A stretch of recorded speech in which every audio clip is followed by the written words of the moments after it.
Chers amis de Iroko Media TV, je voudrais vous saluer. Je suis Dr Boga Sako Gervais, enseignant-chercheur à l'université en Côte d'Ivoire, mais surtout un engagé mordu de la défense, de la protection et de la promotion des droits de l'homme en Côte d'Ivoire, mais également dans le monde.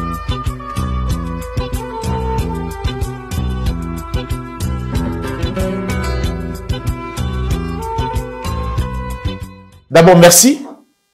Merci à Iroko Media pour cette opportunité. Vous m'avez demandé, en fait, pourquoi et comment je reste toujours accroché à cette question des droits de l'homme avec tous les risques que cela comporte et avec tout ce que j'ai traversé en 30 ans. Vous l'avez très bien dit. Et puis à la tête de la FIDOP en 15 ans. À la vérité, pour moi, c'est un engagement sacerdotal. Sacerdotal, ça sonne un peu dans le domaine du religieux. Simplement parce que dans ma carrière universitaire, je n'ai pas étudié les droits de l'homme. Je suis spécialiste de la littérature occidentale française. C'est ce que j'enseigne à l'université de Bouaké en Côte d'Ivoire. Mais voici que depuis 30 ans, je suis mordu par la question des droits de l'homme parce que je déteste l'injustice. Je hais le mépris de ceux qui se croient très riches et qui écrasent les plus faibles. Alors je me suis lancé dans la question des droits de l'homme. Et je me suis formé. J'ai bénéficié d'une opportunité pour aller aux États-Unis à l'invitation du département d'État américain où j'ai obtenu une très belle, un beau certificat. Bref, je suis engagé dans les droits de l'homme pour que dans la société, les droits qui nous sont innés, avec lesquels nous naissons, nous puissions les conserver, nous puissions en jouir dans la société. Et les États que nous établissons ont pour vocation de nous donner les droits de l'homme. Quand je parle des droits de l'homme, ça veut dire devoir de l'État. Parce que l'État gère tous les biens de notre société pour me donner tous mes droits. Le droit à l'éducation, le droit à la santé, le droit à un emploi, etc., etc. Donc, c'est vrai, vous avez bien fait de poser la question. En Côte d'Ivoire ici, revenu d'exil, je suis flanqué d'un contrôle judiciaire que je traîne depuis plus de 3 ans. Ce qui est une contradiction avec les lois de mon pays. Parce qu'il y a une loi de 2014 qui me protège en tant que défenseur des droits de l'homme. Mais malgré cela, je suis sous contrôle judiciaire. Mais ça ne suffit pas pour me faire taire. Parce que je rêve d'un monde juste, un monde égalitaire. Et j'ai dit.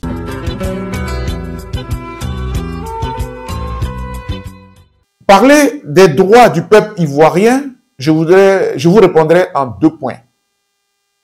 Quand vous prenez la Charte africaine des droits de l'homme et des peuples, qui a été adoptée en 1981 en Nairobi au Kenya, la Charte africaine des droits de l'homme et des peuples. C'est-à-dire qu'à l'orée de nos indépendances, les peuples ont décidé que une fois indépendants, ils devaient assumer leur autodétermination. Tous les peuples africains. Donc, ce que vous me demandez sur cette question-là revient également à me demander les droits du peuple béninois, le peuple togolais, le peuple centrafricain, etc.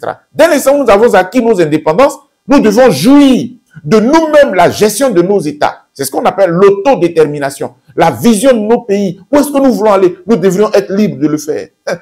Mais c'est peine perdue. Parce que les anciennes puissances coloniales n'ont pas cessé de continuer de piller nos États. Donc la question des droits du peuple ivoirien revient à analyser est-ce que le peuple ivoirien jouit de son destin, est maître de son destin. Ce qui est à vérifier sur le terrain. Et je dirais que non. Parce qu'aujourd'hui, quand on regarde comment évolue le monde dans plein de domaines, hélas, la Côte d'Ivoire ne dépend pas d'elle-même, ne jouit pas encore pleinement de ses richesses. Ça, c'est au niveau du peuple. Mais quand je parle des droits du peuple, il faut parler aussi des droits du peuple en tant que citoyen, de l'Ivoirien. L'Ivoirien a droit à la paix. Mais notre paix, je suis désolé, est hypothéquée. Vous voyez, depuis pratiquement ces 20 dernières années, notre pays est en crise grave, des guerres internes. On a failli même, on a frôlé la guerre civile. Surtout dans le domaine politique. On a l'impression que la puissance coloniale continue d'intervenir, de s'immiscer dans les élections. Si je prends la catastrophe de 2010-2011, aujourd'hui, un certain Robert Bourgi nous dit clairement que l'ancien président a été vitrifié par M. Nicolas Sarkozy. Hélas. Donc, parler du peuple, du droit du peuple ivoirien, c'est de dire, est-ce que nous sommes vraiment indépendants? Est-ce que nous sommes libres vraiment? Est-ce que le citoyen, son vote est respecté dans la Côte d'Ivoire? Et je pense que dans la suite, je reviendrai là-dessus.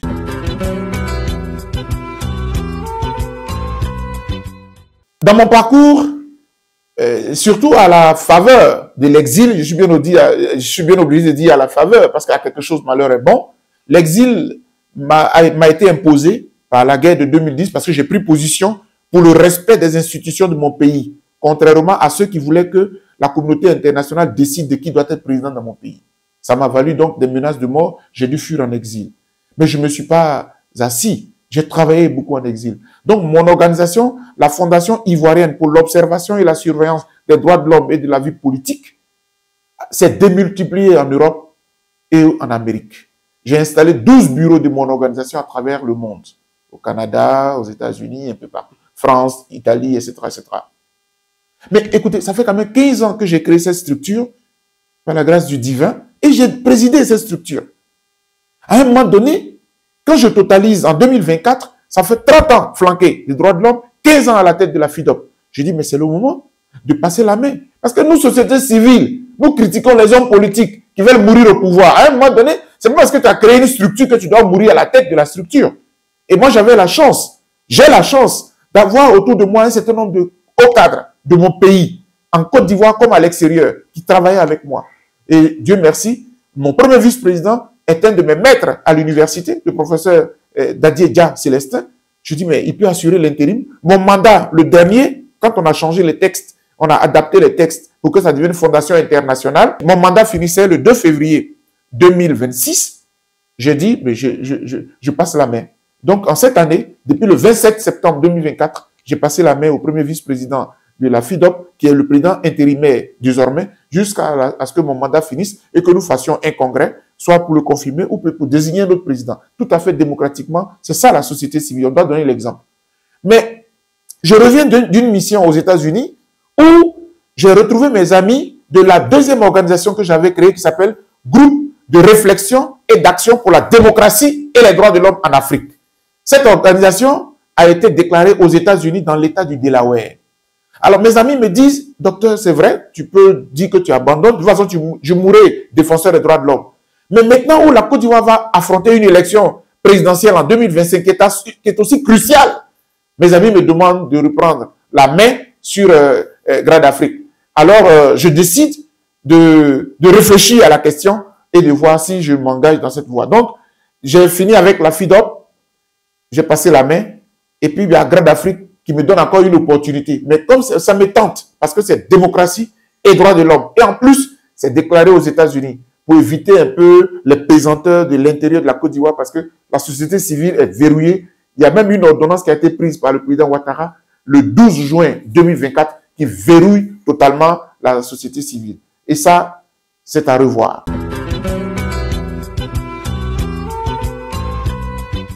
Ah, les fameuses élections de 2025. Chers amis, quand on a vécu une élection tragique en 2011, entre 2010 et 2011, je veux dire, ça devient un peu inquiétant chaque fois qu'on a une élection.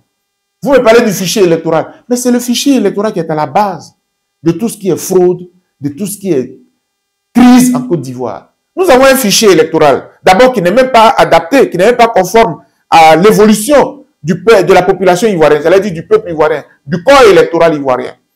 Parce que, justement, la commission électorale indépendante de Côte d'Ivoire ne respecte pas la Constitution, ne respecte pas le code électoral, qui stipule que la révision de la liste électorale doit se faire chaque année. C'est une obligation.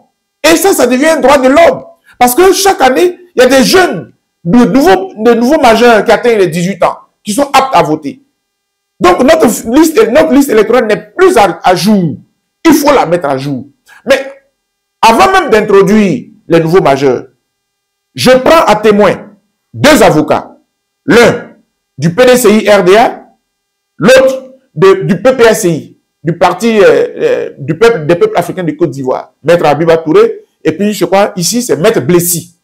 Ils ont démontré, ils ont des éléments, je le dis parce que ce sont eux qui sont les premiers concernés, parce que parti politique, donc candidat pour aller briguer la magistrature suprême. Ils ont des éléments tangibles, irrévocables, selon lesquels, sur la liste électorale, il y a environ 2 millions à 3 millions de personnes qui ne méritent pas d'être sur la liste électorale. En tant que société civile, mais j'ai le droit d'avoir des suspicions. On n'est plus légitime. Et l'appel que j'ai toujours lancé aux hommes politiques, mais qui a intérêt à ce que la liste électorale soit truffée même des non-ivoiriens? Mais à qui ça profite, ce crime-là? Parce que c'est un crime électoral. C'est ça qu'on appelle les coups d'État.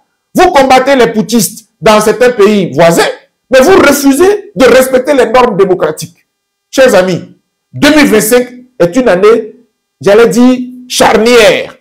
Il faudrait que le peuple ivoirien, cette fois-ci, ce n'est pas la communauté internationale qui doit décider, ce n'est pas Pierre ou Paul, que les Ivoiriens eux-mêmes décident de leur futur président de la République. C'est pour cela que, en tant que défenseur des droits de l'homme, je demande aux hommes politiques de tout faire pour que les problèmes soient évités, soient réglés en amont avant que nous n'arrivions à l'élection de 2025. Ça, je le dis de tout mon cœur parce que, en tant que citoyens ivoiriens, nous sommes tous victimes des turpitudes, des guéguerres entre les politiques. Et c'est le peuple qui en pâtit. Je ne puis l'accepter et je dois le dire. Vous m'avez donné l'occasion de le dire et je dis.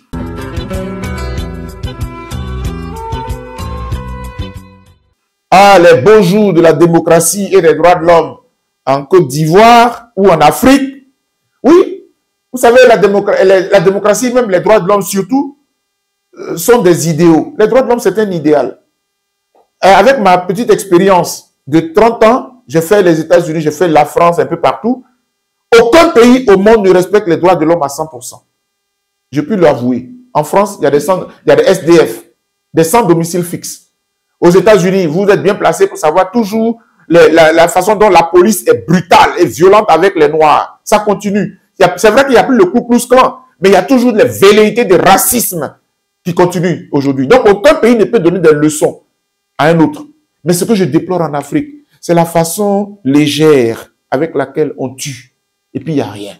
Là où les Blancs commencent à avoir des droits de l'homme pour les animaux, voir des droits de l'homme, c'est-à-dire sur des choses, sur l'intelligence artificielle. C'est-à-dire qu'eux, ils ont évolué. Mais nous, on est encore à tuer sans qu'il n'y ait rien.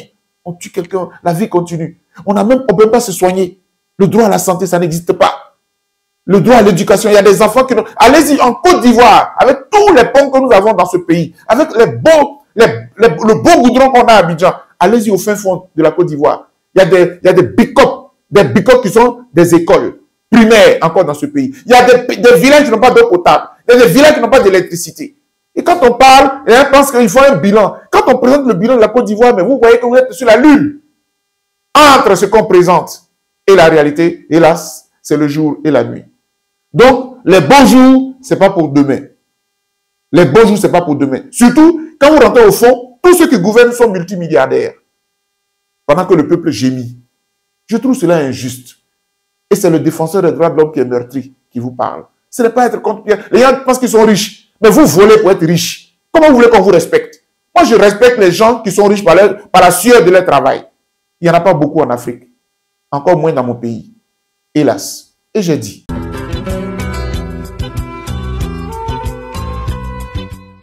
Le panafricanisme ou le nationalisme, vous savez, les thèmes sont tellement galvaudés que quand on en parle, il y en a qui pensent que nous sommes extrémistes, on est xénophobes, etc. Et moi, mon cher ami, chers amis, à force de voyager, on sait très bien. Je dis souvent à des amis en France, mais vous nous en voulez, vous parlez des nationalistes, souverainistes, vous taxez les Laurent Gbagbo de ceci ou de cela. Mais je me pose la question, et je l'ai dit dans un de mes livres, parce que j'en ai écrit 6.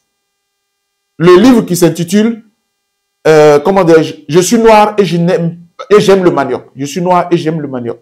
Gaston Kellman, Camerounais d'origine, a écrit, je suis noir et je n'aime pas le manioc. Je lui ai répondu, je suis noir et je suis fier d'être noir. Dans ce livre-là, je me suis interrogé, pourquoi en France, depuis ces 15 dernières années, chaque fois à l'élection présidentielle, l'extrême droite de Marine Le Pen arrive au second tour? Comment vous faites? Elle triche? Non, ce sont des Français qui l'élisent, qui la votent. Ça veut dire que foncièrement, il y a une bonne partie de la société française qui est attachée à la francité, qui aime la France en priorité, qui déteste même les étrangers, qui déteste même les Noirs. Il y a du racisme au fond de vous-même. Et quand les Africains veulent être eux-mêmes, c'est nous qui sommes xénophobes. C'est nous qui n'aimons pas nos... Vous voulez que nos pays soient ouverts à tout le monde. Je suis dans l'un des pays les plus hospitaliers au monde, avec 30% d'étrangers. Je n'ai rien contre l'étranger. Mais quand que l'Ivoirien en profite un peu.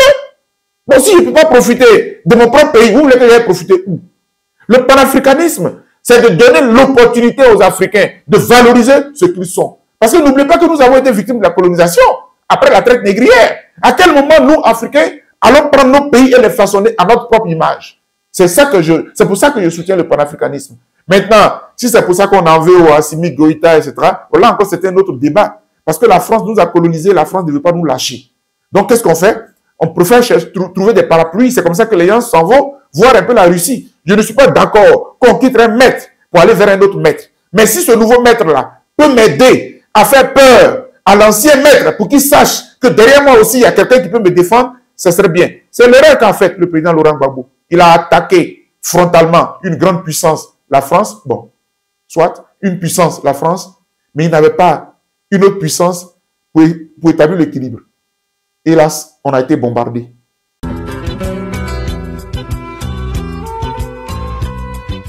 Mon mot de fin, c'est d'abord de remercier Iroko Media TV qui me donne l'occasion aujourd'hui de parler à l'Afrique, de parler à mon pays, la Côte d'Ivoire, et de parler au monde entier.